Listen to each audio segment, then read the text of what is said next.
Better get here. That's what all these people here for.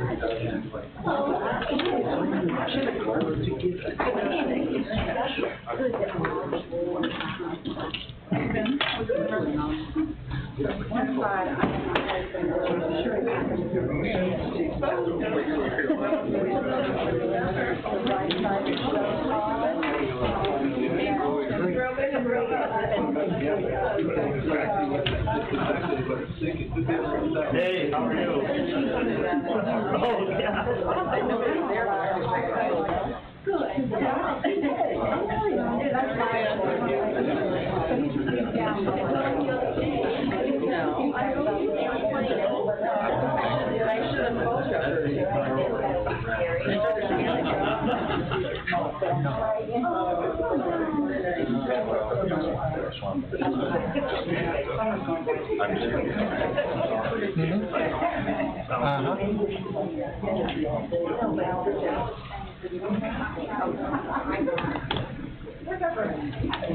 Finding the categories? Finding all the categories?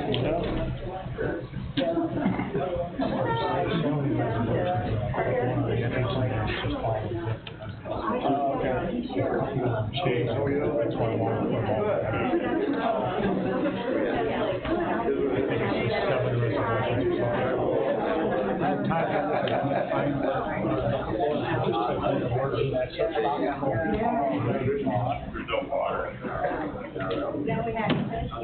Don't forget you got a public hearing at 6:05.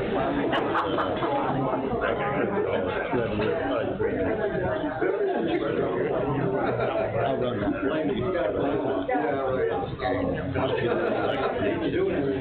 Anybody have any comments? Right. Sure.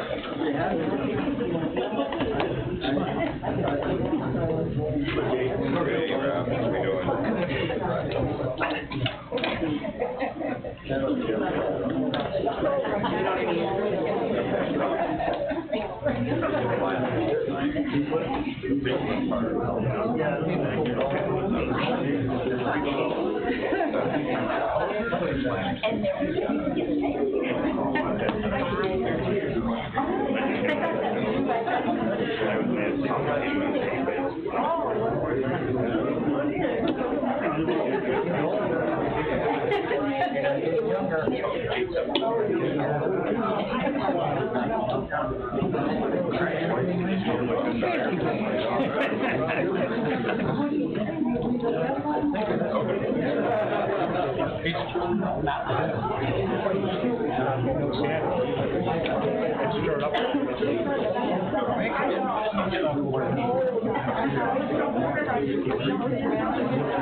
Okay.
Welcome everybody to the July town board meeting. Would you please stand for the pledge?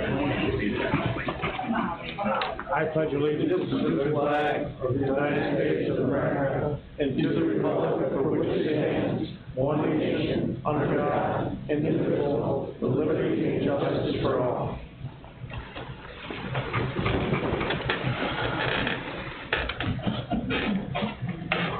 Motion to approve the bills and pay the extra. Motion by Gene, second by Tim. Any discussion? All those in favor signify by saying aye. Aye. All those opposed, none. Take a motion to accept the town board meeting minutes from the last meeting. Motion by Tim, second by Dale. Any discussion? All those in favor signify by saying aye. Aye. Okay, the first item is we have a public hearing. Town of Alexandria hold a public hearing on July 16th at 6:05 at the Town of Alexandria Town Office. Is located at 46372 County Route 1, Alexandria Bay, for the purpose of hearing public comments on the Redwood Sewer and Water District's community development needs, and to discuss the possible submission of one or more community development block grants applications for the 2025 program year. So we'll open that need a motion to open that public hearing? I'll make a motion. Motion by Tim, second by Gene. Public hearing is open. Anybody have any comments on our public hearing? I can give a brief overview. So the purpose of the public hearing tonight is the requirement of a submission of a grant application to Housing and Urban Development under the CDBG, or Small Cities Grant Program, for improvements to the hamlet of Redwood water and sewer systems. So you qualify for up to $2 million in funding if awarded, and one of the requirements of the application is to have a hearing before the application to solicit any public comments. So it was advertised in the TI Sun a couple of weeks ago tonight. And there's a couple other steps that will have to be taken, and applications will be formalized on July 31st and submitted to the CDBG. So, in general, it's improvements to the sewer system, including replacement of some grinder pumps, improvements to dosing chambers, which are big tanks that dump onto the sand beds, improvements to the sand beds, basically items like that. You know, the system is over 30 years old and it needs to be freshened up. I don't know if there's any questions or comments or anybody's here. I guess what's the overall health of the system, the main system? It's pretty good, actually. The mechanical parts are the parts that, you know, they continually replace grinder pumps, right? Right. Rotating equipment.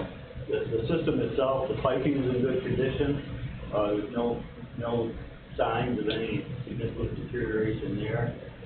Some of the dosing chambers need to be reworked, but other than that, it's working fine. It's meeting all the permit limits that the DEC has in place, so it's working quite well. Just needs some help. Because the biggest worry is getting with a big lump sum, expense. That's correct, and that's why we're applying for this grant. You're really qualified for $1.5 million to help replace these pumps and do some of this long-term O&M. Try to keep it out of the user rate. Otherwise, the town's going to be forced to borrow and put it on, the users. Yeah. I don't know if there's any other comments or questions. Any other comments from the public in regards to this public hearing? No, go ahead and close it up. Take a motion to close the public hearing. Motion by Tim, second by Gene. All those in favor, signify by saying aye. Aye. All those opposed, none. Okay. Excuse me, could you speak a little louder with this air conditioning running? It's hard to hear what you're Okay. communicating. Yep. Thank you. Public hearing number 2 is for the comprehensive plan and for the secret review in regards to the comprehensive plan. Morgan, do you want to help us with that? Hi, I'm Morgan Spencer from Management Consulting, and I'm just here to go through the secret review. Hopefully you guys know about the comprehensive plan. It is online. We did a public hearing and a survey about that. The feedback that we got in person meetings was a lot of people weren't crazy about overdevelopment of the area, and that was really never their intention to begin with.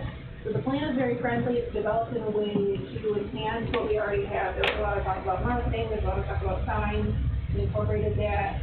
So it's a very friendly plan, and it's really supposed to aid in, securing funding. It really does how a lot of these projects move forward. They don't move forward unless they have funding. We're just doing the state environmental quality review process associated with that plan. That just says that the town of Alexandria is affirming that this is just a plan, this is just paper, it doesn't affect the environment in any way, and any sort of project that were to come of that plan, you would also do the secret process at that time. But again, there's no real controversy associated with the plan. You can visit it, you can see it online if you haven't seen it yet, and feel free to follow up with any questions or comments.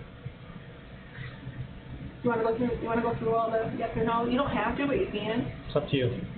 Yeah, I don't think you need to, but basically the statement here is that what we have is basically paper. This isn't really like a project, but it is a formality. It's just a part of the process that we go through to make this plan official, and hopefully it will help you guys, develop the area in a way that enhances what's already here and at little to no cost to the taxpayer. So we need to formally open that public hearing. Take a motion to open that. Motion by Tim, second by Dale. Any discussion? All those in favor, signify by saying aye. Aye. Public hearing is open. Any comments from the public in regards to this public hearing? On open business or pressing jurisdiction? No, on the seeker. This is on the secret. If there's no comments, take a motion to close the public hearing. Motion by Gene, second by Tim to close the public hearing. Any discussion? All those in favor signify by saying aye. Aye. All those opposed, none. Now we'll move on. Public comments, public concerns. Go ahead. For the record, my name is David R. Johnson. Live on the St. Lawrence Park Road on Swan Bay. And many of our friends are here this evening to try to push the vote forward, if you will, okay? And I'd just like to hit a few bullet points, okay? Obviously, we understand that the board and the town cannot control the water levels in the river, okay? That's a given. The challenge is that there are some things that we believe that the town can do and should do, because what's happened here is now we have basically a marsh. We're getting charged river taxes. We don't have river access. Can't even ice fish. Can't even bullhead fish. They look like a bunch of sharks in there. It's so full of silt. Remember Susan Lundquist telling me in 1942 when she lived there was 25 foot of water, okay, with sand bottom right in the middle. All right. Now, if you had 3.5 feet to 4, that's the most. The sluiceway, and this is an ongoing issue way back with Sampy, okay, promised me, yep, we'll get that sluiceway back in there. And we have provided over a period of time, this is an old issue, the board knows about the sluice that used to be there, whether they can find it or not. We have 2 Jefferson County maps that we have provided all the way back in the 1800s, okay, showing that that was an island and there was a sluice put in the Macadam Road, and of course, time has taken its toll. And also with, Mr. LaPresti has an extremely, very good, point, about the silt, and as it continues to be there, you know what I'm saying, there's not enough oxygen to break down even what we have, because we don't have, enough water flow, you know what I mean, maybe aeration. There's many things that can be done.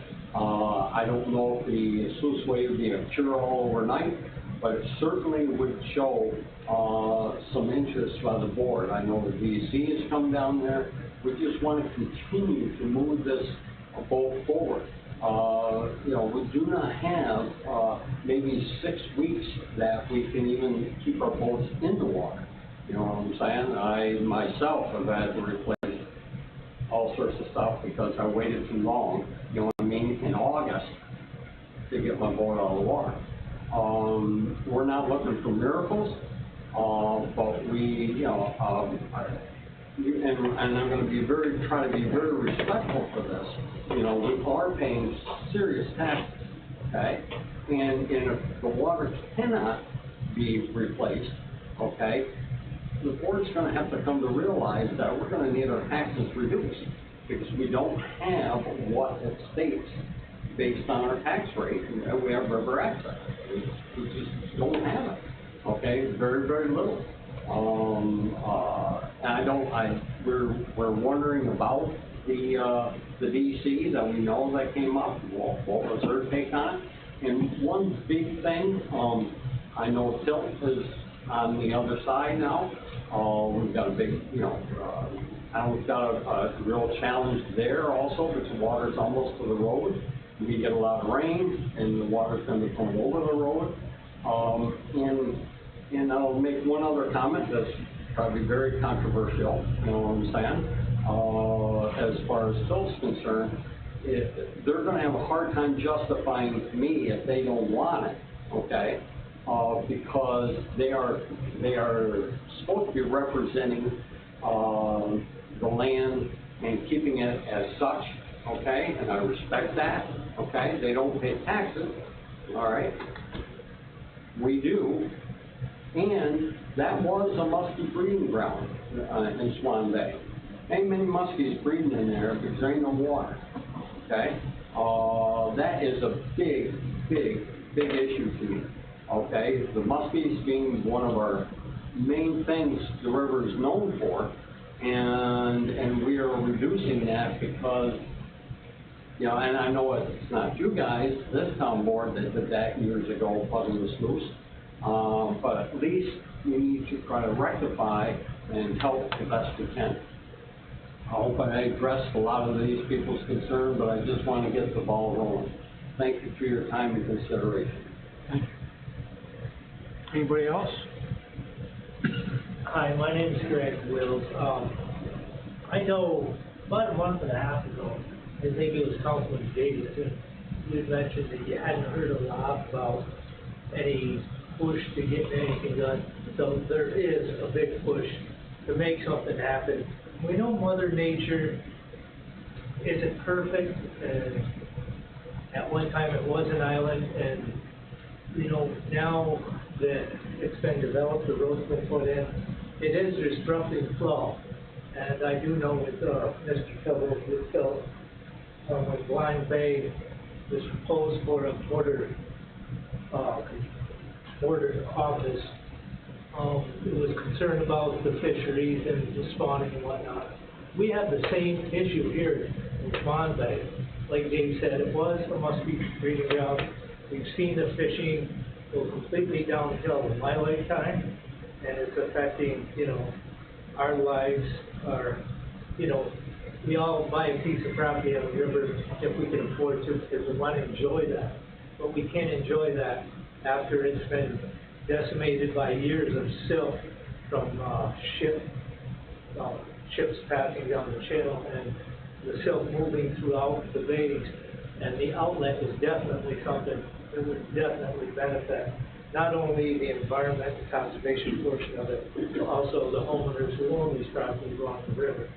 So all we're asking is just give us an audience, do what we can, And if it doesn't happen, it doesn't happen. But it is a major concern of ours. Thank you. Can we have Rob Campy tell us a little bit about, the town engineer, about where we're at with these? Sure, so this has been, like Greg knows when he was on the board, this has been an ongoing issue for a long time.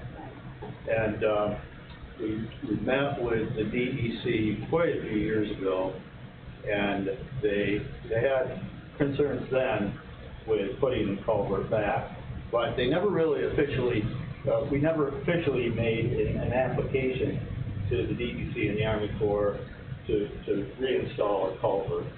So what the board had me do is about, I guess it's 6 weeks ago or a few months ago, we had submitted an application to replace the culvert, okay? There's 4 agencies involved, three really involved. There's the Army Corps of Engineers, there's the DEC, and there's the Department of State, all which will weigh in on replacement of that culvert. We have heard back from the Army Corps. They've asked for a list of additional information, how big the culverts would be, what's the disturbance on either side, things like that. So we're putting together a response to the Army Corps. We haven't heard much from the DEC yet, other than I've had some conversations with the permitting department, and I think we'll be hearing from them soon on what their concerns might be. You know, they are concerned about the disruption on either side of the culvert, because there'll need to be some restoration of ditches that have filled in over the years on both sides. There's beaver dams on the downstream side that will impact the water flow that would have to be taken care of. They're concerned about sediment transport, because when you open that back up, they're concerned about sediment moving through to the upstream side of Point Vivian. So, but I've gotten all this feedback just verbally from the DEC. I expect we'll get some written response back from them within the next month or so, and then we'll have to discuss on what further studies would need to be done and what the cost of that would be. So,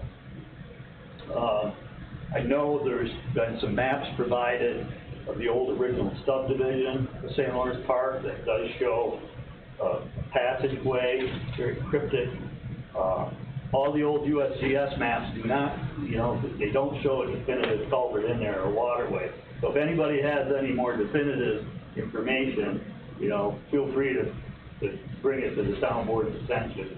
But about the only thing I've really seen is that old subdivision map that shows an opening and a bridge when it was going to be subdivided into, I don't know, a couple hundred lots. Yeah, but are they basing their decision based on these subdivision maps? There must be a map somewhere of when it was an island. Yeah, I haven't seen that. So if anybody can, steady flow. if anybody can provide that map, I please. was told last week or 2 weeks ago, and I gave an email out to the person who said that they have one. If I can get my hands on that, I'll get it to you. Sure, make sure you get it to the town. But I think even that aside, putting the culvert back, I think we're going to hear some potential issues from the DEC that will have to be addressed. So that will take time, because they don't move very quickly. So that's really all I can tell you tonight, that it's in process, paperwork's in process. Rob, would they do a study on conservational environmental impacts on the fisheries, the pluses and minuses? They may. They may. Wouldn't that be necessary to decide whether it was necessary? So there's the tricky part, will they do it, or will they require the town to hire an environmental consultant to do it? Right. That's what we don't know yet. So a lot of times the onus is on the permittee, right, to do those sorts of studies, but we first need to know what they're concerned about in writing. Because all we really have gotten is verbal comments kind of off. But, I mean, common sense would delegate that, Correct. stagnant water kills things. Flowing water creates new Absolutely. bacteria, it's way down. Low oxygen is a concern, right? Yeah. When oxygen levels go down, the light goes down, so everybody knows that. What the real impact is, I don't know. I'm not an environmental biologist. We have to seek some outside help to determine that probably, or get the DEC more involved. I think you truly need to look at the fact that it was open at one time, and if that thing is now unhealthy, that's our fault for closing that culvert. Right. And if we're gonna be good stewards of the river, shouldn't we go correct that error? Sure. Right. Brett, weren't you provided a map earlier from Jack and probably Joe some years ago? We were provided a couple different maps, which you've got those. Yeah. Yeah. The old subdivision maps. That was it? Yeah. If there's any other maps, I mean, we've gone through the historical USGS maps and whatever data we could find, you know, that's publicly available. But if there's any other photographs of the old bridge or culvert, wherever might have been there, that certainly would help the case. It's kind of like you hear the same story over and over. This has been addressed to different boards for years and years and years, and there's always, well, the DEC says we better hold off, and then it just kind of goes on the back burner. And I think that there's enough people in here who have made an investment in their livelihoods and homes that really are asking you folks to really, I mean, I'm not going away, and I don't think any of these people are going to go away. I think we need to really step it up. I mean, you were talking about, isn't there I'm not positive, excuse my ignorance, but someone had mentioned a big new development going into Swan Bay, which isn't going to help much in terms of, you know, anything as far as Swan Bay. Swan Bay has become, we're larger than Alex Bay. And it's you know, of the number of people who live in the action, I mean, you can't go out in Swan Bay without having to worry about all kinds of issues, boats, and, but I don't know if there's a way we can step up the process and get in, if groups need to go into the DEC too. One of the things that we've done, like you said, that a lot of them have talked to this board for, I'm going to say, the last year or so, when some residents came in and talked to us. So we started contacting the DEC. I think some people saw, we met them up there a couple times. We looked at it, and we're just not really getting much of a response from them. That's why we decided to do this application. I don't think that application has been done before by the town of Alexandria, right, Rob? This is the first time a formal application. Well, I do know an organization that would have, so I shouldn't say clout, I would say Hill, and they could put you on the spot. Don't do it at all. But I'm curious to know the stance they'll have on this issue and what they would be willing to do going forward if they believe what we believe in the bay and environmental impact of the bay and what every help the DEC, all of us can do to help it, to make it better. Especially with increased traffic and future development in Swan Bay, it needs all the help it can get. You want me, you're looking for a response from me? Okay. So, I mean, I think, you know, first off, I haven't been engaged on this issue for as long as, like, the town board has, or Rob, or many of you guys that living down there over the years. You know, we recently acquired the Garlock piece for all the obvious reasons. It's an absolutely stunning piece of property. It's one of the last few remaining large parcels along the river. It's incredibly ecologically sensitive. It's important for water quality. There's a lot of just really logical reasons why we made that acquisition. You know, just to give you a sense of where we are with that property, you know, we've done an ecological assessment on the majority of the property. We still want to do a cleanup of the old gravel site there. There's a lot of debris that's in there. We'd like to cap that, reseed it, kind of return it back to grasslands. There's some invasive species that we've got to deal with. So that just gives you a sense of what we're doing there. I've interfaced with Brent a little bit on this issue, so to their credit and Rob's credit, you know, they have been on this issue, so I think you guys can have the trust and the faith in your town board, town supervisor, and engineer that they're paying attention to this issue. They have reached out to us. We don't have a formal position statement on this. Honestly, I haven't even engaged my board on it. Unless it becomes a real thing, that it starts moving forward, application gets submitted, DEC chimes in, we actually have a plan, that's when I would start interfacing with the appropriate committees at our organization. You know, I think there's a lot of moving pieces here. You know, from an environmental standpoint, resedimentation, as Rob said, you know, DEC's got the mind of their own, right? You know, they got a lot of moving pieces. They just changed January 1st all their wetland permitting, and to be quite honest with you, they are really struggling to navigate their own new permitting regulations. I mean, we do a lot of restoration work, a lot of ecological restoration work from Morristown to Cape Benton, and then even into the Ontario Bays region. And we're having to go through all these various permits, new regulations, just to be able to do grassland management to actually improve habitat, improve wetlands.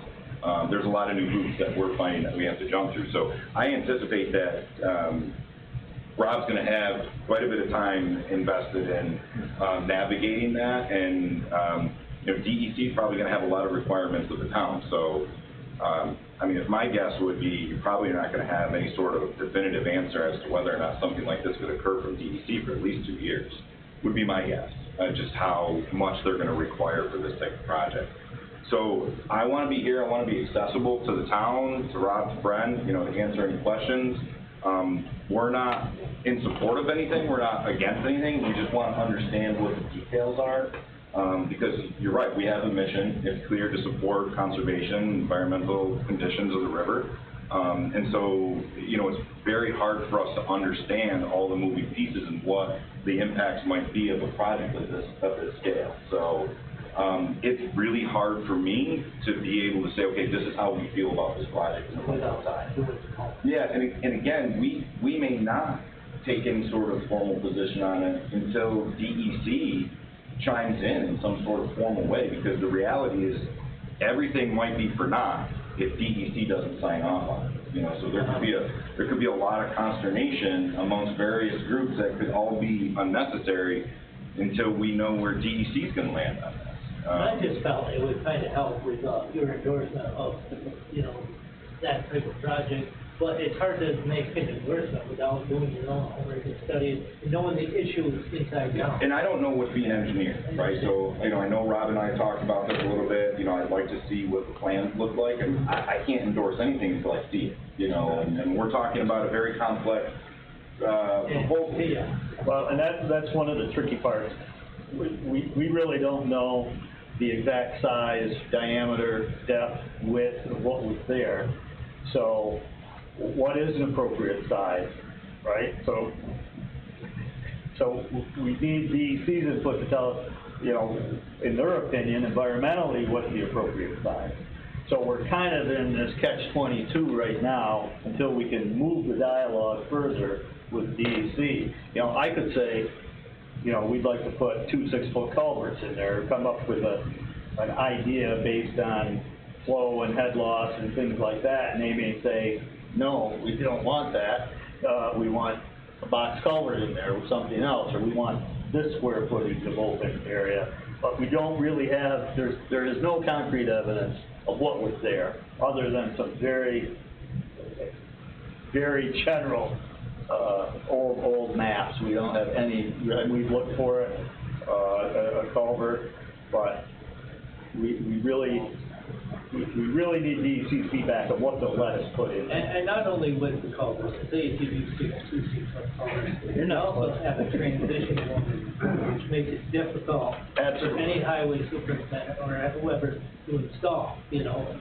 And well, I don't think that's an issue. I think it's very doable installing it, but the disturbances on either side are going to be significant. There's going to have to be some dredging and clearing out on both sides of that culvert for it to have an impact during the range of water levels. Our water levels now, you know, they change anywhere from 5 to 7 feet, or can, right?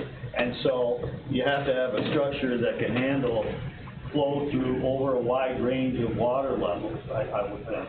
And the property along where it have to be cleaned out, say, is that on the Tilt property or the adjacent property? Yeah, I think that, so the old channel is not very well defined either, okay? We can kind of guess from old aerial images where it might have gone, kind of follow the bank.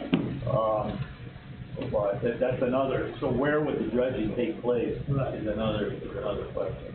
So say if, Sorry.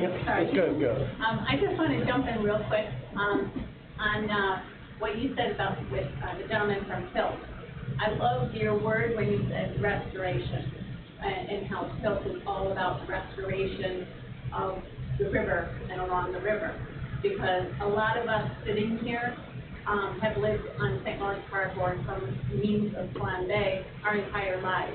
And in my eyes, it is restoration, because I do remember when it was a bay. We should be able to water ski and boat down in the farthest part of that bay, and now you can't even get a canoe down there or a kayak down there without getting stuck.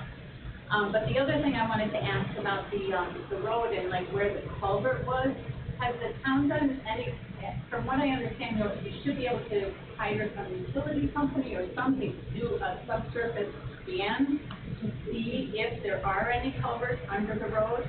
I'm not an engineer, but I wonder if that's ever possible. Yeah, so we have talked to some companies, using ground penetrating radar to try to identify it. They didn't have a lot of confidence that they could.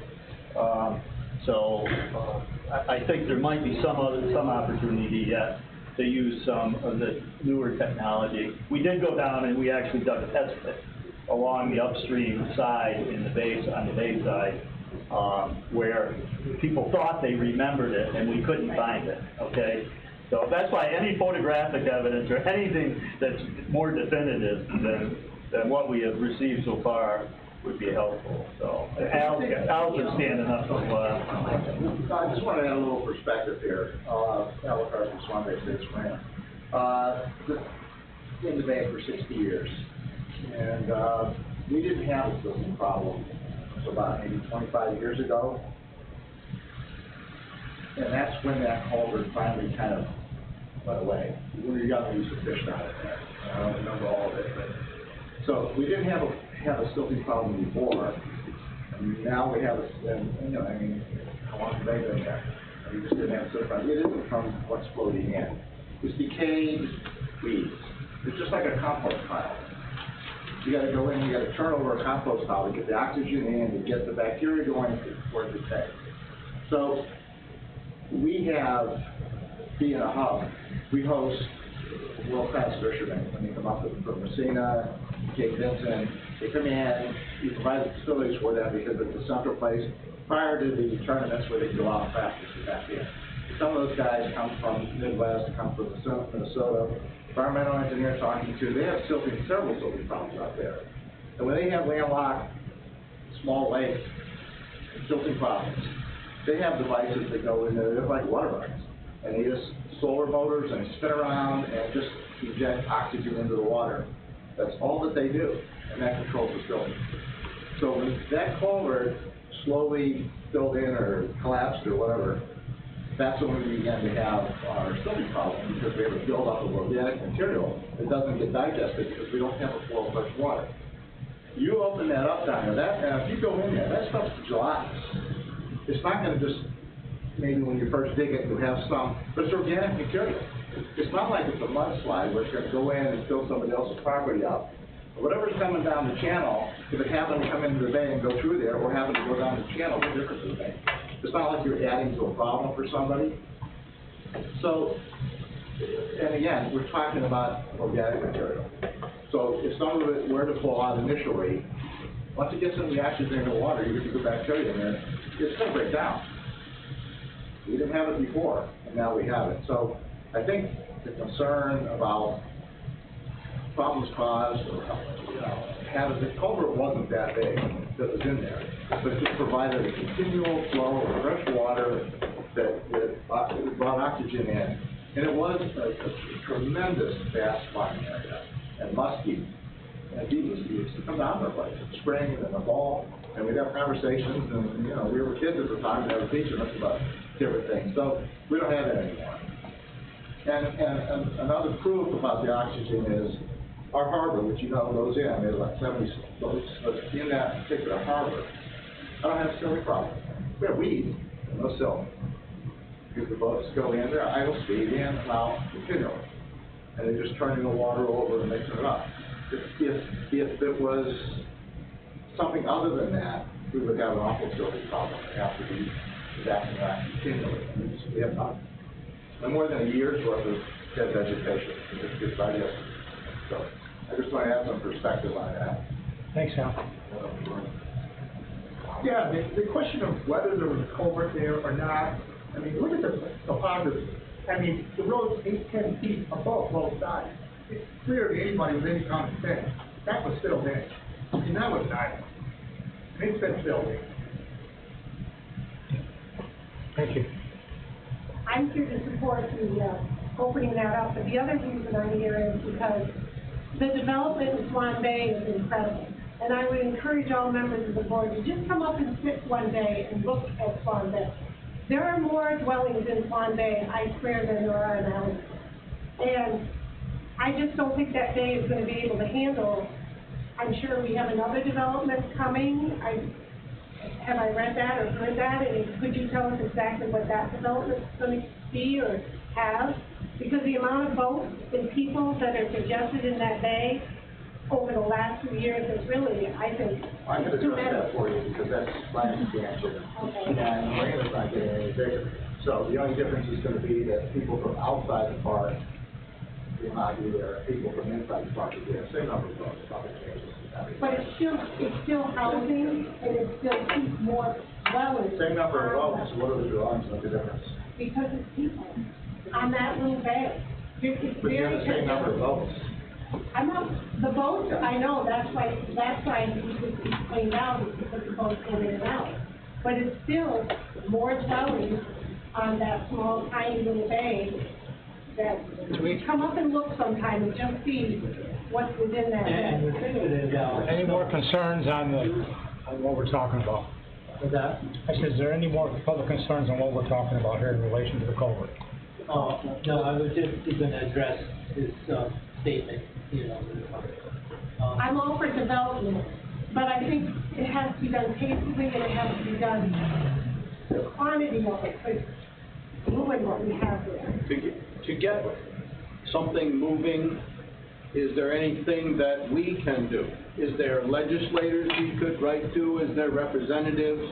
I mean, there seems like when somebody, takes your case and is willing to push something, then something happens. If it's going to be 2 years for DEC to make a decision, maybe some legislator that is fond of us for some reason would be useful in making that happen faster. We live in a very political world, so have at it. Well, I mean, if you guys have any suggestions about who we should contact, Well, give us a clue. the local legislators are great, the assemblymen and assembly people, and senators, certainly a great place to start. Okay. To let them, make them aware of your concerns, that's what they're there for. So, personally, I would say that's fine. Will it have an impact? But, How long ago did you file this application? a couple months ago, 6 weeks ago. So. You get no response back because they got it or they're... Yeah, they've acknowledged receipt and they're reviewing it, so. It is to Jake's point, they're pretty backed up, and, yeah. Just one last comment, and I'll get very short. The sad reality here is time is not on our side. It's taken a number of years of this destruction, and that's what it is. It's the destruction of the bay, okay? No more bass, no more muskie. It just doesn't exist. So now we're in a situation that, you know, crook by crook, maybe we should have started crabbing years ago, which I did. But the thing of it is, you know, Sandy promised that, 15, 20 years ago. The sad reality is that it's just sitting here, so that's what we're all frustrated about, okay? And while we still make our way through the bureaucracy of foolishness, more fish die, more ecological damage is done, you know, on a daily basis, okay? So if there's anything that, Mr. Lopez mentioned, oxygenators, okay? We need to do something to try to improve that particular status. Yes, we all want more water, but isn't our first priority to take care of Mother Earth? You know what I mean? Here we are debating, and it's very, very frustrating on our end of the stick to see that destruction continue while we're debating. I just have one more comment. I'm listening to, is it Jake? Yes. All your ecological work and all your preservation and everything else that you are doing, I don't understand why you said you weren't in favor or against. I would think that it would be a real priority to reestablish the fisheries, the good water, the clean water, and everything in Swan Bay, that you guys would be 100% behind that. So I just didn't understand why you wouldn't have said, well, yeah, we're behind it. We'll support you with DEC and everybody else. I guess my comment would be that I've heard several versions of what's being proposed, one being a culvert, one being ditching, one being dredging, and so, you know, those are very material things to do on a system of that scale, and so having an understanding of what that actually looks like, how it's engineered, what the impacts will be on both sides of it, it's hard for me as an ecologist to really understand what the cumulative benefit will be.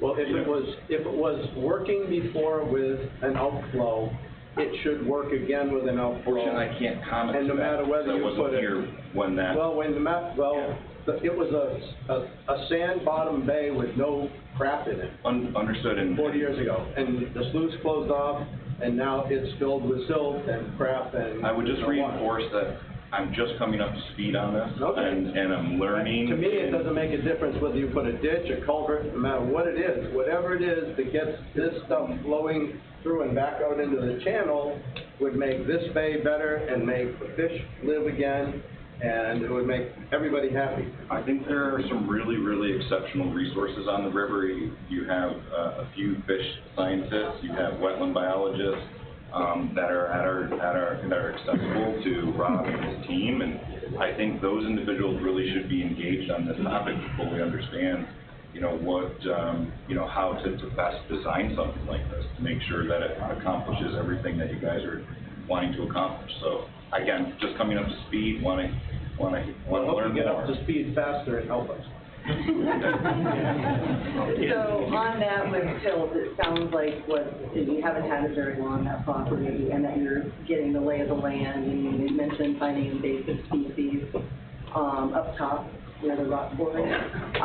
So I would imagine at some point, whether it be because of this push or the DEC, that I would think that Tills would have some invested interest as far as how stagnant the water is down there and how that's impacting the area. But I did want to ask, though, that it seems like there's a lot of focus on what would happen to the Tills side, you know, if it were opened up. I wonder if a roundabout way of approaching this with the DEC would be for just the fact that the water on the Swan Bay side is so stagnant, and, you know, with all the bacteria, like you see, like in Lake of the Isles, they do have a flow, but they, you know, they'll do reports on E. coli and tell you when you shouldn't swim in the water.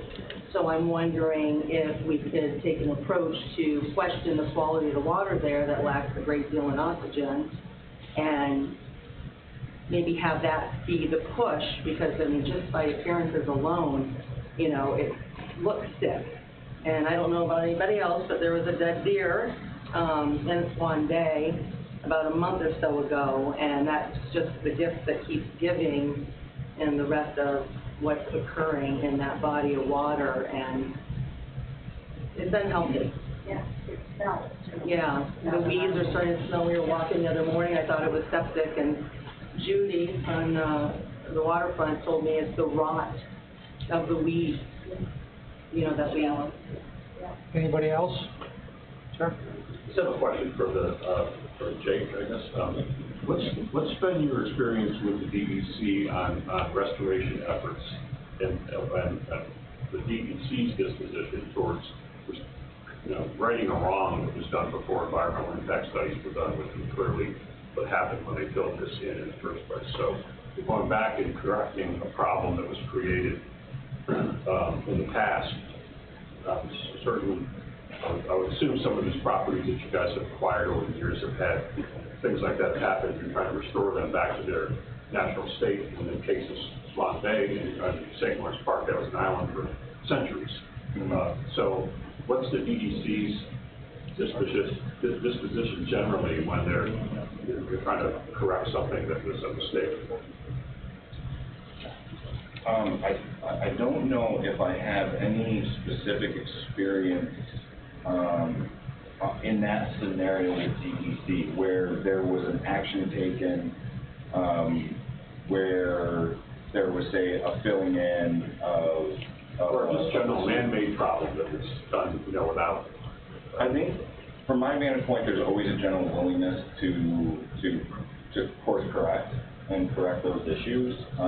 But again, given that it's a state agency, they have their own regulations that they have to follow. So if they take all aspects of a project and impact, while they might be indirect, those are still impacts being created by, you know, a project that has to take all those things into consideration. So, you know, sometimes that what bogs them down because they have to look at these things in a much broader scale than what we might as just local landowners. And, you know, I guess my only comment, I guess, to Brent would be, you know, this is half of a whole, right? So the other half is on the other side of the causeway. And I would definitely, based on a lot of projects I've seen proposed, it's always prudent to engage that other half early on in the process so that they're brought along and there's no surprises. Nobody likes surprises even on the birthday. Don't quote that. Yeah, right. Brad, have there been any elevation shots as far as grade and height elevation on either side of the creek to know exactly what the flows are? And as far as the sluice pipe, where the actual location would have been? Because I know this canal, Lake L does, I fished it 50 years ago. The main canal, the last guy before you go around the curve, you're aware of, right? There's a canal. I don't believe there was ever a sluice pipe there. The only place I would say that there might have been a sluice pipe is further back, further out, you know. Unfortunately, the beavers have it all. We looked at that to try to take some differential elevation shots, but the beavers have it dammed up on the hillside. It's higher downstream than it is upstream right now. One other point, you know how easy, I shouldn't say easy, but it's fairly plausible for any one of us, not for cost-wise, but to get a permit to dredge, okay? You can get a permit to dredge, no problem. But just as, you know, and here we are talking about this, if we all had tons of money, we just all dredge everything out and everybody be happier than a pig and do. But the challenge is here is that that's not what we're looking for. Okay, we want to put things back in a natural way. Okay, to benefit. You know, we all keep harping on that, but that's the biggest point. So to that point, Rob, with any certainty, is this culvert going to 100% change the existing in the damage that's already done, or, I mean, I don't have- damage is kind of subjective. It's difficult to say without a complete hydraulic analysis. Right. You know, we can, yeah, I think what the board wanted to do. I can tell you that every time you start up your boat and you go out, you put sediment out into the water, and it flows that way. So it gets heavier and heavier silt in the bottom of the bag. If there was an outflow, when that silt was mixed in with flowing water, it would go that way. Yeah, and that's, I mean, and it's that's, very simple. I'm not. I understand that. I think that the key point is, there's a lot of assumptions, and what we have to do, same way with Hill, it's data-driven decisions. And you've elected us to make data-driven decisions to make sure we're not just putting Band-Aid on bullet wounds here. We want to make sure that we have the smart people saying that we're authorized to do it, and then we go along and put a culvert in, and it doesn't even affect the problem, and it may, and it probably will to a point, but it may not get back to where we need to be. So there may be second and third order effects that we need to look at, to Dave's point, dredging or oxygenations or whatever is the second and third part of this to get back to some type of normalcy within where your residents lie. But I want there to be some expectation management, especially with the culvert may not necessarily be a silver bullet for you all, and it's going to cure everything that's been there, that's been put in place by 30 years. Keep it a bay and not get 40 more years with it. Right. It's going to be no water. Right, but I don't think without Less water now than. without there being this educated, data-driven decision on either side, we just are assuming. But that's what, same way with the environmental impacts, we just assume. But there's smart people at the state to try to protect us from ourselves, so we don't make a problem even worse on both ends. So we hear you loud and clear, and we're going to go through the process. Hopefully, we get frustrated just as well as you are, being residents here, that we want it tomorrow. We would love it tomorrow. Rob would love to have speed signs put up in Redwood tomorrow. So we hear you. We're hopefully you've seen that we are a board of action. We hold ourselves accountable to that, hey, if we talk about it, we're about it. That's why we're putting these applications in. We hear you, but we got to follow the process. But we're going to make data-driven decisions in hopes that we get back there and that you're not coming up here every month realizing, oh, wait a minute, we made it worse. Oh, no, we made a data-driven decision based upon the legal input that we got from all the experts from New York State, and now we're going to make it better, or hopefully better than what we found it. It may never be perfect to where it was 50 years ago, because it's tough to undo that. But hopefully for generations to come, we are addressing it and we're making it better. So who should we contact in the future as far as the application is concerned, and, getting any feedback or reports on that, what the status is?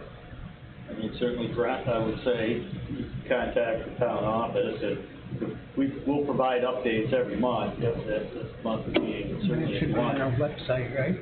Yeah, something beyond that. Yeah, put it on our website.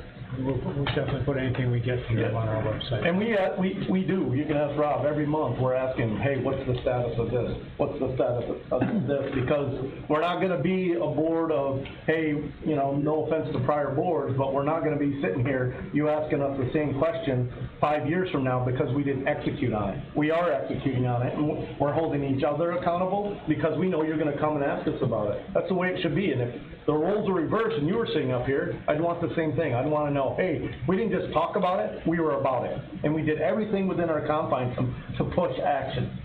Is there a way to get an executive summary of that application online? I don't need to read 80 pages, but an executive summary would help me. I don't even know what the application is for or what it includes.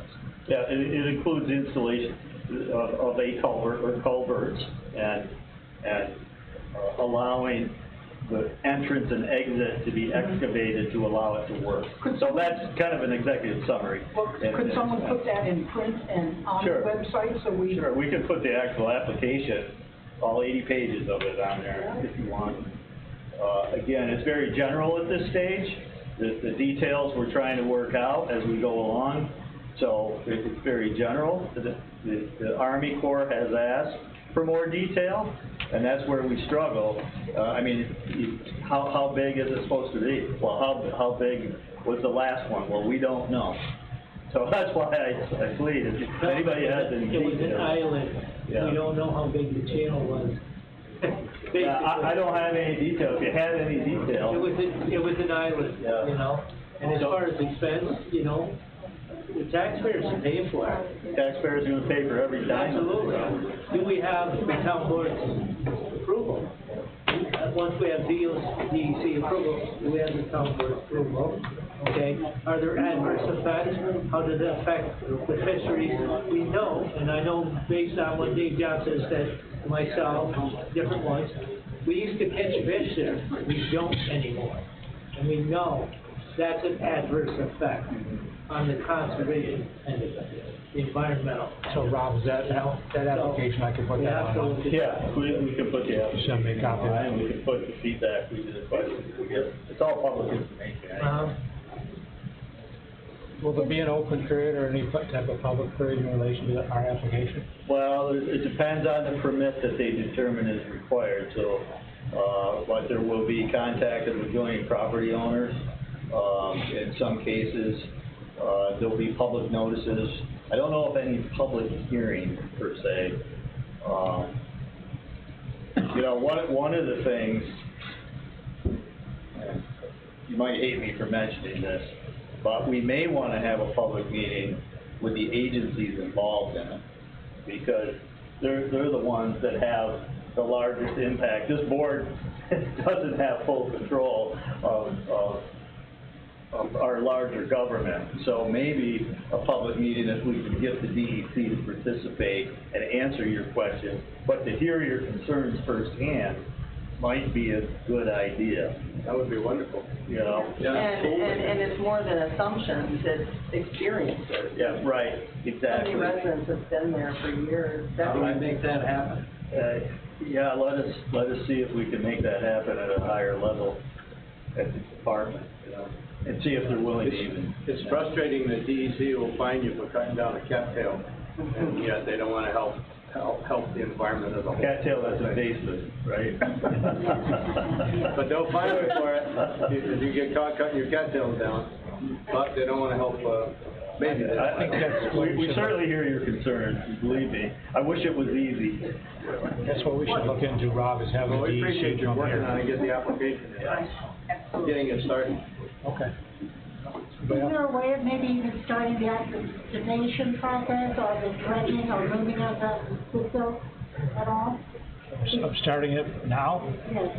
Absolutely not, is there, Rob? Well, I don't know, I'm not familiar with, I know what solar bees are that Al was talking about, they're solar powered agitators. I'm not sure of the effectiveness, they cost money, obviously, we can look into that. Dredging would be another permit, right? That's a whole nother process as far as dredging, and I think to Tim's point, you know, maybe we're looking at a dredging project as well, I don't know. But that's a whole nother permitting process. And I don't mean to sound negative as to the, you know, process, but it's not simple, unfortunately. Just to clarify, because a couple of people have said they didn't know how big this culvert needed to be or was. The Army Corps of Engineers would be able to do a volumetric study, so they take the surface area and the depth to figure out the proper size for the stick based on the volume of water. They could do what's called a heck analysis on the river flow. Yeah. You want to ask them to do something that'll take years, just ask them that. I think the real question is, there are consultants that will do that.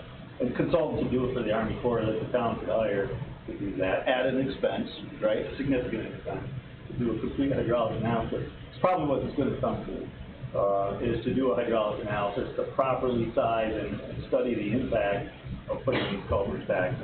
In my opinion, I think that's what you're going to be faced with, spending that kind of money to move it forward.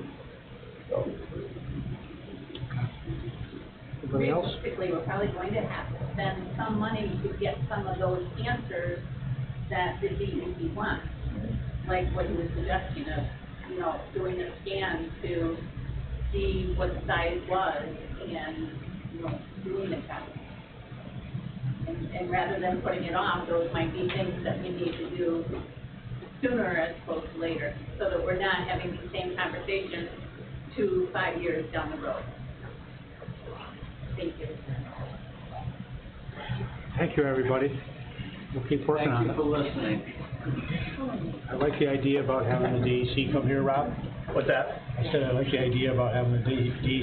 It's an idea, let's see if we can get them to participate. Make it happen. Somebody else? That'd be nice. Thank you. I think we're pretty civil, don't you? Yes, you were. Any other public concerns, any other subjects? No? We'll move on. You want me to go ahead? Sandy has it.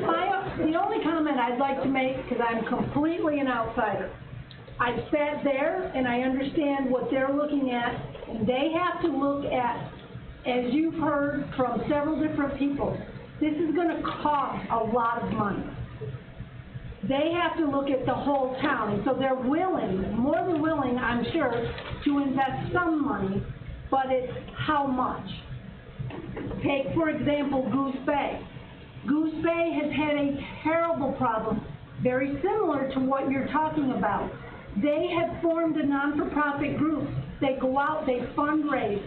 They have put a lot of stuff into it to make their bay come back to life.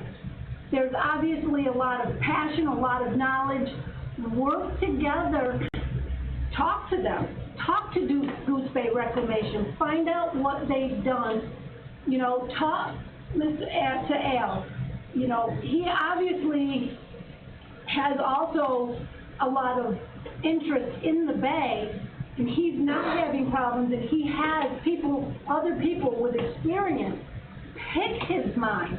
Listen to people who have actual knowledge in that. And maybe there's something that you guys can do for yourself to make this go faster. That's my only. I have one question in that regard. Does the town dredge for Goose Bay? No. No. They hire their, No, we have a weed harvesting boat that we got through a grant, that we pick up the weeds. Take the weeds out. We've also used it in Swan Bay, we've used it in a lot of the bays. I'm sorry? From the town's point of view, like we're talking about this and the funds, you know, looking at the money, which obviously fits right up to that. You have a grant writer. Is there some way to research, even like if we have to do the legwork, but is there some way to research if there's something, an option there for us to get a grant to help with this? Yep. Yes, we do. I'm thinking there's a couple of options. Yeah, there's a few options even for the study portion, Yeah. you know, which will be tens of thousands of dollars in it. So, without question. Okay. Thank you, everybody. Thank you. Thank you. Thank you.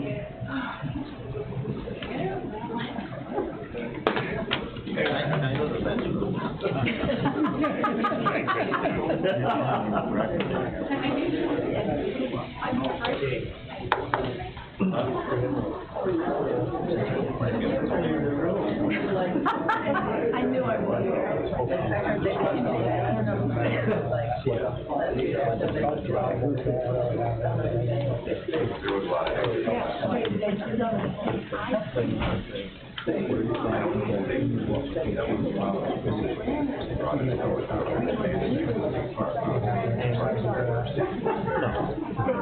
When you do,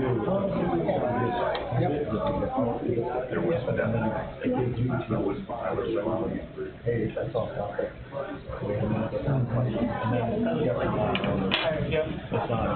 Especially if it's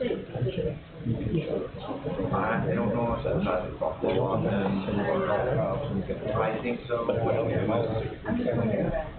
don't know, I don't know if it's I think there used to be one San Biel used to be like a 3-minute walk. What are we waiting for? Okay. Assessor report. Everybody, put that, sent that to everybody, the assessor report. Jack, do you have a highway report? Yes, I do. We finished all our prep work for. Gentlemen, we're continuing the meeting, sorry.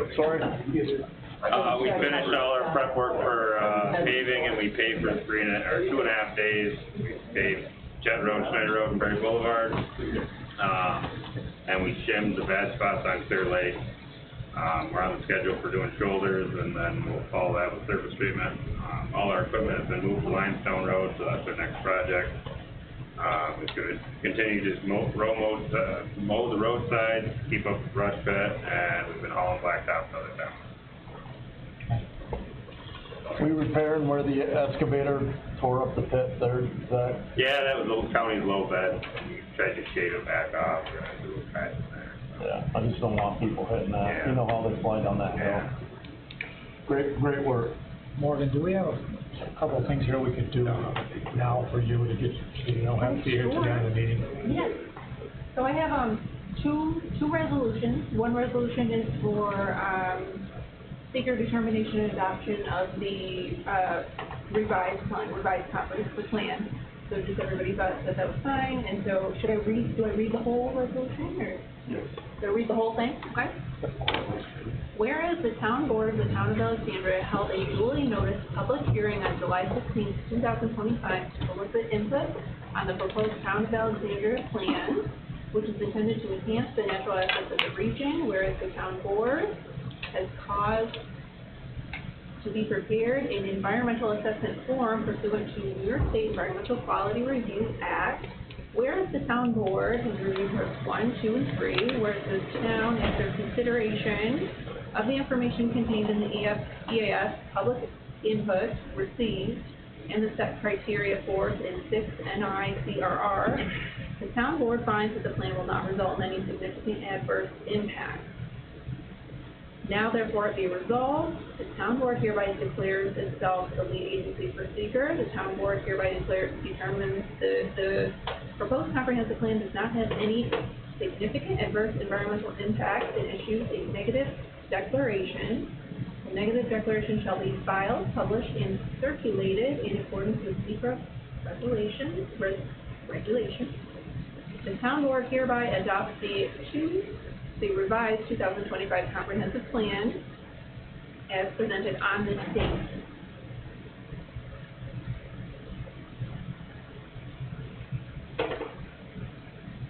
I'm sorry, I read that while you were gone. It's okay. It's okay. My brain is fried. You want me to do it one more time? No. Yeah, okay. No? No, you're good. We'll do like a quick summary. He's right. I got a motion.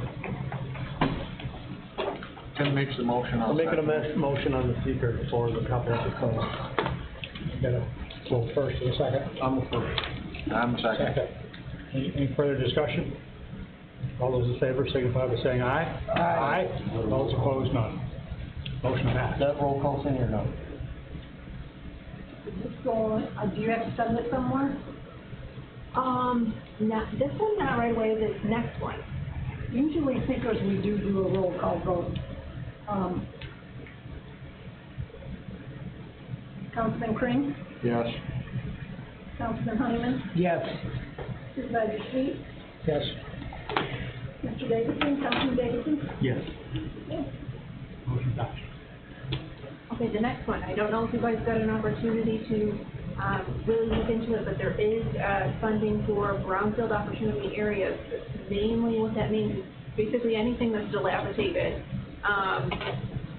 in the town, it's townwide, which is really cool. If there is something that is a brownfield that's actually positive, because, you know, problems are opportunities for more grant funding.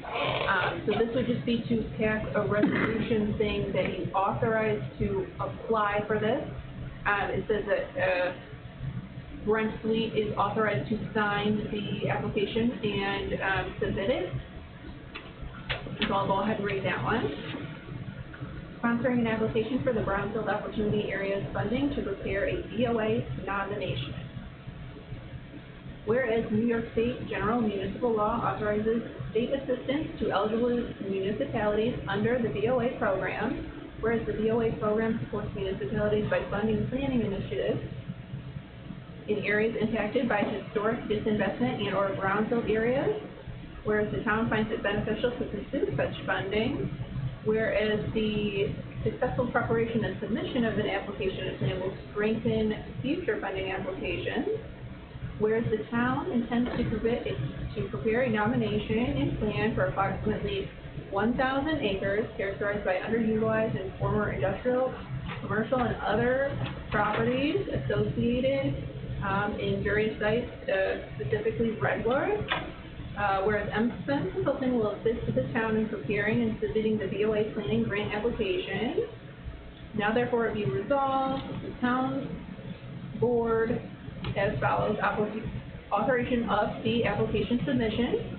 You authorize the application to the New York State Department of State for funding under Brownfield Areas Program to prepare a nomination. Designated authorized representative town will hereby designate Brent Fleet Town Supervisor to execute the application. Commitment to complete the VOA project. Town commits to completing the VOA nomination plan in a timely and professional manner. And commitment to local share costs. Town commits to the required 10% local share cost, which can be included as in-kind services where allowable. The town will apply for up to $300,000 in VOA funding, representing no more than 90% of the total project cost. Motion. Second. Motion by Tim, second by Gene. Any discussion? All those in favor signify by saying aye. I think it's a roll call. All those opposed? Is this roll call? I'm sorry. Yep, Councilman Crane, Yes. Councilman Davidson, Yes. Councilman Hunter, Yes. Supervisor Lee. Yes. Do you have any others? Nope, that's all. I have a couple ideas though for that problem they just mentioned as far as, it seems like it's moving slow though. I mean, funding, you get funding that moves slow, but it's like moving slow maybe. No, that's all I have for resolution. CFAs are due next week. So, I'll be working with Andrew to figure out those last pieces. And I think that's it. That's all I. Thank you, Sandy, for your help with everything. Thank you. Makes it so much easier. Thanks, Morgan. Thanks, Morgan. Thank you, Morgan. Good seeing you guys. Bye-bye. Okay, we were at highway report. Yep, that's done. Zoning report is on the Zoning, website. water, and sewer are all online. Documents. Clerk report, Sandy's clerk report is online. Do you have anything to add, Sandy? No, just that the first water billing has gone out with the new program. Much smoother than the last attempt with the other company. There's been a few glitches, but overall, very satisfied. We're taking payments and everything's getting entered, and when I find a problem, you know, I call them up, and within a day I've got the answer, and they go in and correct it, and we're moving on. So, very pleased with the support side of it. There's parts of the program I'm not crazy about, but it's okay. Pretty much the same results from Nicole dealing with the financial package and the payroll package.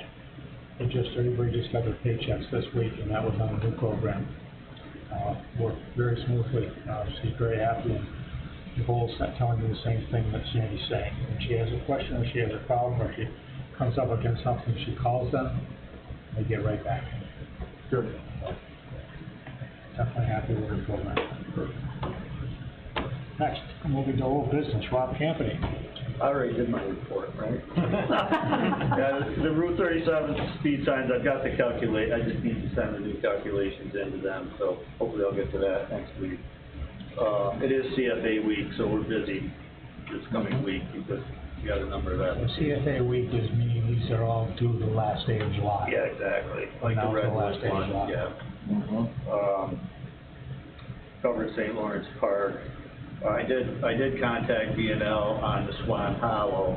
We're still working through the environmental on that, so he said, expect something probably in September from them on that, so that's another slow mover. The ordinance, again, we talked about this last month. I think we're all set with the ordinance, set some fines and things that the board needs to determine, right? I just wrote some highlights on the ordinance and things. Okay. I talked to Sandy about a couple things I had some questions on. and I wrote some notes on that ordinance, and I just posted it back on our, Okay. in your Chromebook. You probably want Andy to look it over before. I've sent it to Andy. Yeah. Okay. Sandy sent me the results of the Dingman Point survey. I haven't really had time to plot them out yet, but I think I'll do that over the next couple of weeks. What's it look like there? The one that I don't understand is who's got the big marina with all the places in the back? Wagner's that wanted this. We've heard nothing from them. And I think that would have a huge impact. It's honestly pretty equal right now. Without it's them. about 50-50 without them. There might be a couple more no's, but you get to when I sent the surveys out and the way I did it was I started right here at the end, and each property owner all the way down through and made my list that way. When you go around the corner, they're all no, every one of them. And then you go around the corner down in a little bit, and then they all start turning yes, yes. Might be an occasional no, but for the majority, they're yeses. But I think the big tipping catalyst would be if Wagner's and those couple right in through there would get their surveys in, which they have. What kind of response? But we know they're. What kind of response rate or number is that? You said. I think I've got about half of them back. I believe there was it 50 or 60 that I got back, and I sent out 110. So I mean, we've gotten a pretty good response. Yeah. And it's about 50-50, and like I said, the big one who really wanted it, which would definitely tip the scales way in the other direction, didn't reply. They probably Tim doesn't open the mail probably, you know. They did call once. They called once early on, and I told them, because they were like, we're not sure how to do this, and I said, just write a summary and say you've got this many trailers, this many lots, tell us what's happening with the water and why you need it. And the last thing, the grant status for the $1 million grant that we got. Mm-hmm. Sorry you didn't make the Channel 7 news. What's that? You didn't make the news spot. I saw that. That's good. We're just waiting for a grant agreement on that.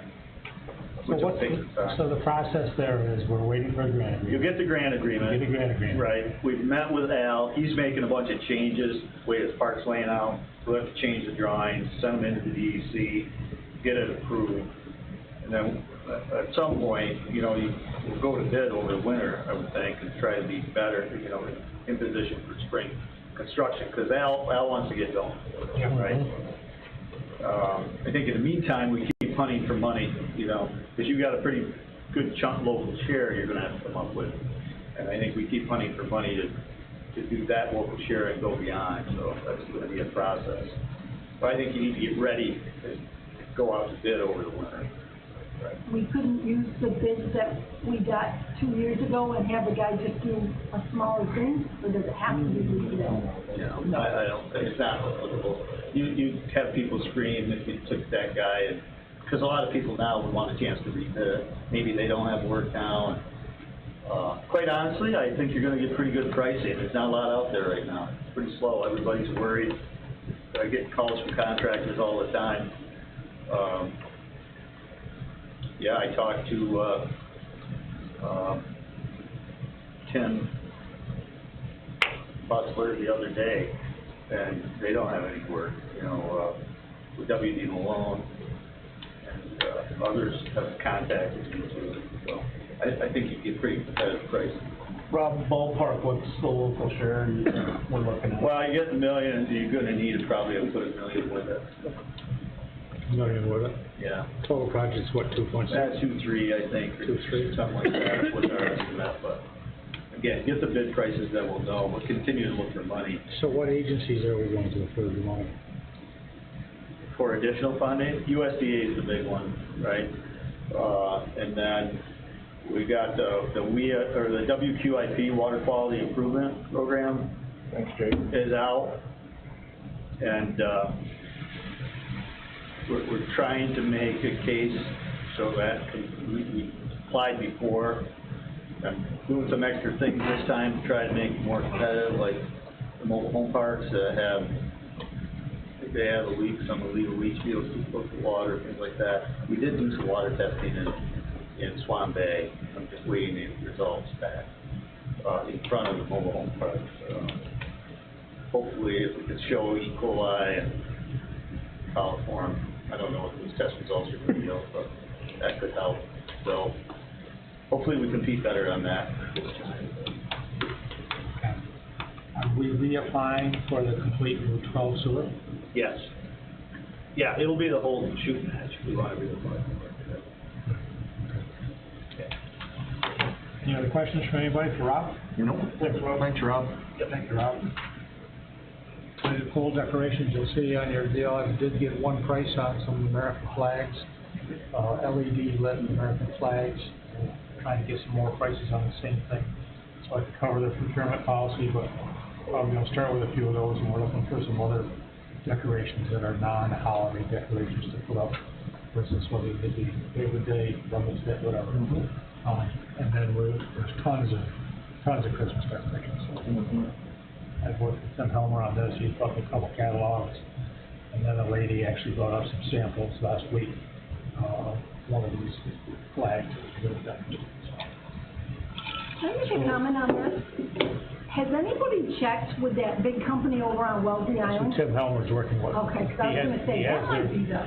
He has their catalog that starts Brandon or something is the name of the company. Yeah. Yep. Okay. Yep. Another question I have is on these lights, you're putting them up in the summer, every pole that has a light has a banner on it usually. Has a what on it? A lot of them have banners on them already. Yeah. So you're gonna have competition for space. Yeah, we're gonna have to, we're having 11 pole, we're having outlets put on 11 poles. So when that gets done, which probably should be in the next month, we need to see if there's banners on those poles and if they're gonna conflict with what we need to do. Paul's right. Yep. Good call. Yeah. And the installation is on you. I figured. Did you get that deal for the bucket? Yeah. Right? Yeah. Okay. Yeah, that's so you can service them, and that's for the loader? Yeah. Yep. And basket on the loader. So they got a basket, so we can give them that. Not standing on a step ladder in the bucket of a loader. Okay, that's the zoning ordinance update. They put the new version online for everybody to take a look at of what they've got done so far. It's probably 50 pages already, of which 40 of it's going to be definitions. That was a big part of it. It's all online to look at. The next thing I have is a resolution to transfer the truck.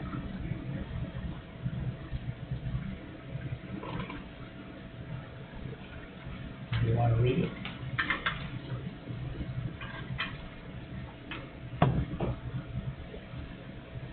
Okay, be it resolved that the town board of the town of Alexandria does hereby transfer all rights, title, and interest of the 2018 Ford F-550 VIN number 1FDUF5HT2JEB24959 to the Village of Alexandria Bay for $1.00, effective July 16, 2025, and be it further resolved that the Village of Alexandria Bay will be responsible for registering the vehicle and providing adequate insurance in accordance with the New York State requirements. Now therefore be it resolved that this agreement shall be governed, construed, and interpreted in accordance with the laws of the state of New York. The foregoing resolution was offered by Councilman Tim Davison, and seconded by Councilman Dale Honeyman, and was duly adopted by roll call vote. Supervisor Sweet? Yes. Councilman No Davis? discussion? No discussion? Would you like to take it? Discussion? I'm sorry. You're right. How's Zach's equipment fund gonna be made whole for the money that he was supposed to get out of the truck when he sold it to go offset the truck that he just bought? That's a good question.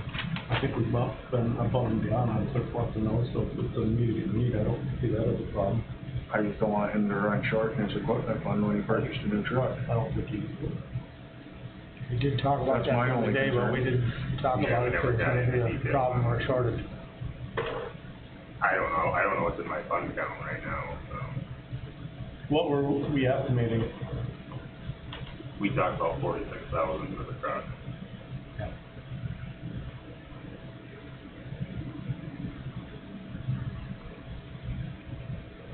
And we had a place that was going.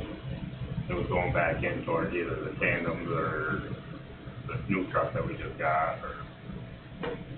Guess we just need to be aware, and if we gotta transfer money, we know why, is the point I'm trying to make. Good point.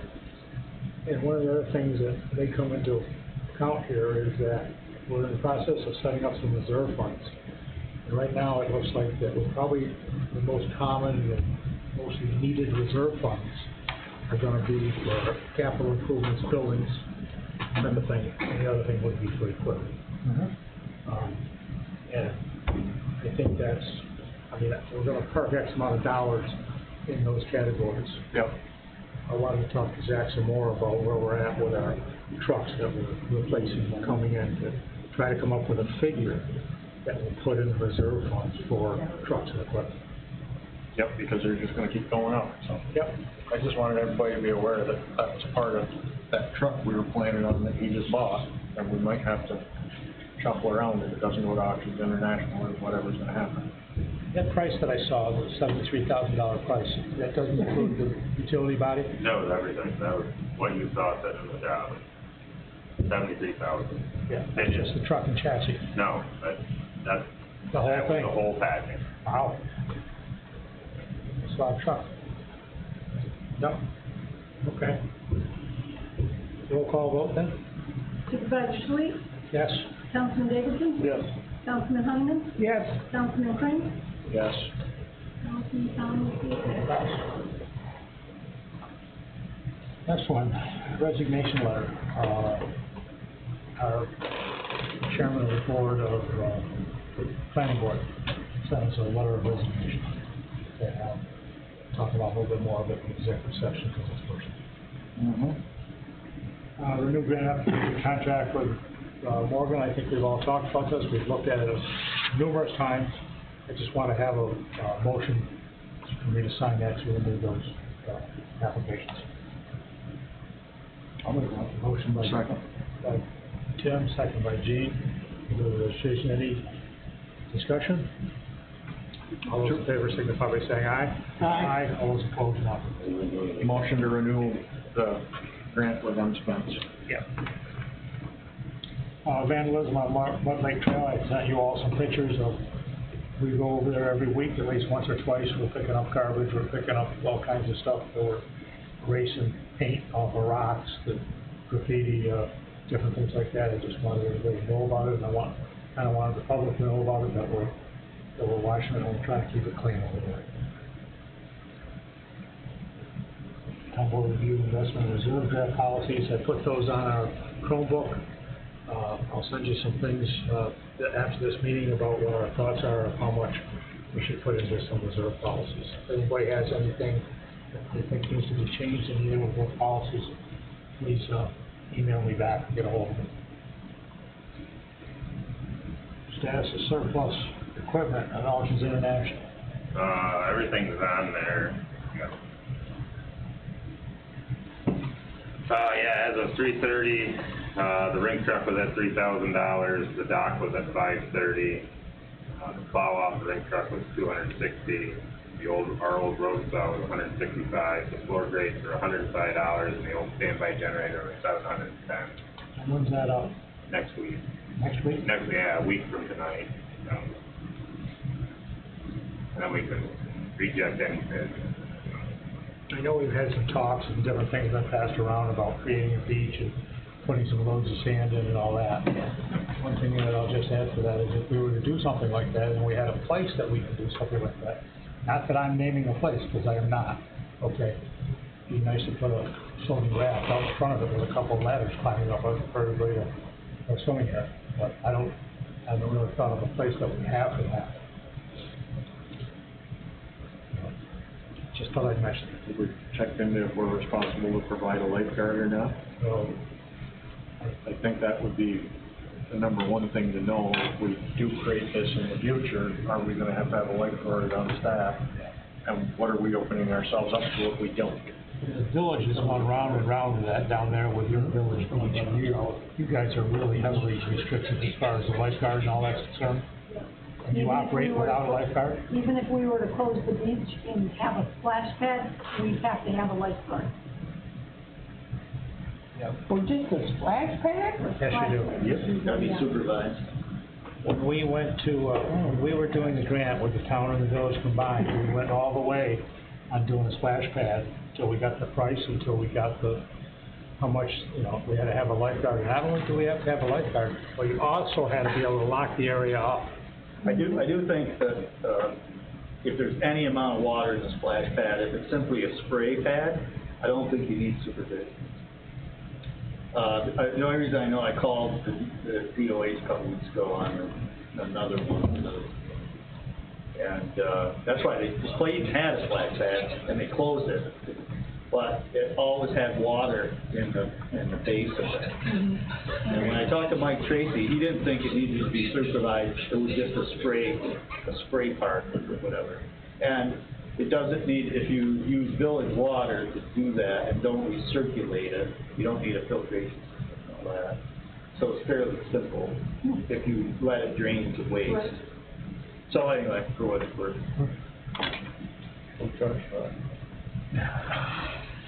Okay, so moving on to resolution to adopt the Jefferson County Hazard Mitigation Plan. That's what we're on next here.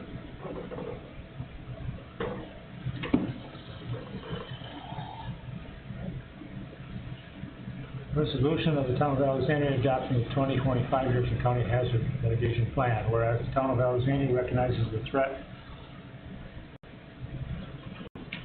and hazard posed to people and property within the Town of Alexandria, and whereas the Town of Alexandria has prepared a multi-hazard mitigation plan, hereby known as the 2025 Jefferson County Hazard Mitigation Plan, in accordance with the Disaster Mitigation Act of 2000. And whereas 2025 Jefferson County Hazard Mitigation Plan identifies mitigation goals and actions to reduce or eliminate long-term risk to people and property in the Town of Alexandria from the impacts of future hazards and disasters. And whereas adoption by the Town of Alexandria Board demonstrates their commitment to hazard mitigation and achieving the goals outlined in the 2025 Jefferson County Hazard Mitigation Plan. Now therefore be it resolved by the Town of Alexandria, New York that Section 1, in accordance with the New York State Municipal Law, the Town of Alexandria adopts the 2025 Jefferson County Hazard Mitigation Plan. This plan approved by the community may be edited or amended after submission for review, but will not require the community to re-adopt any further iterations. This only applies to this specific plan and does not absolve the community from updating the plan in 5 years. Adopted by a vote of, I need a motion to adopt this plan, and a second. Motion by Tim, second by Gene. Any discussion? All those in favor? This should probably be a roll call, Sandy? Councilman Crane? Yes. Councilman Davidson? Yes. Supervisor Sweet? Yes. Councilman Honeyman? Yes. Motion passed. Okay. Next one is the bookkeeper to have access.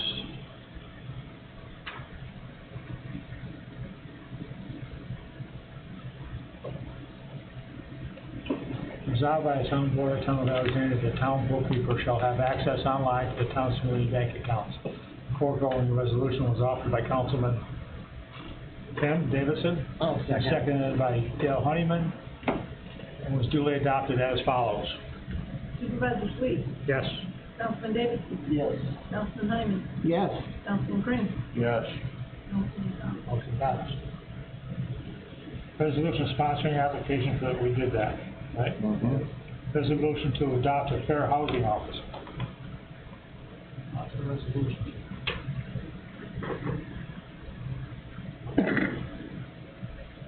At the meeting of the Town of Alexandria held at the municipal building at 46372 County Route 1, Alexandria Bay, New York, on July 16, 2025, there were present Supervisor Brent Sweet, Tim Davison, Sean Thomas, Dale Honeyman, Gene Kring, trustees, Whereas the Town of Alexandria Board has authorized the submittal of funding applications for the New York State Community Development Block Grant administered by the New York State Office of Community Renewal to fund capital improvements for a Redwood wastewater system.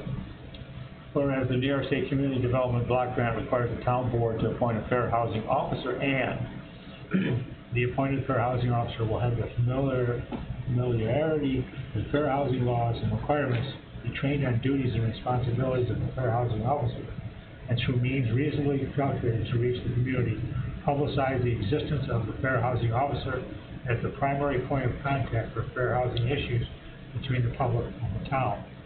Now therefore be resolved that the town of Alexandria appoints who? Brother? That's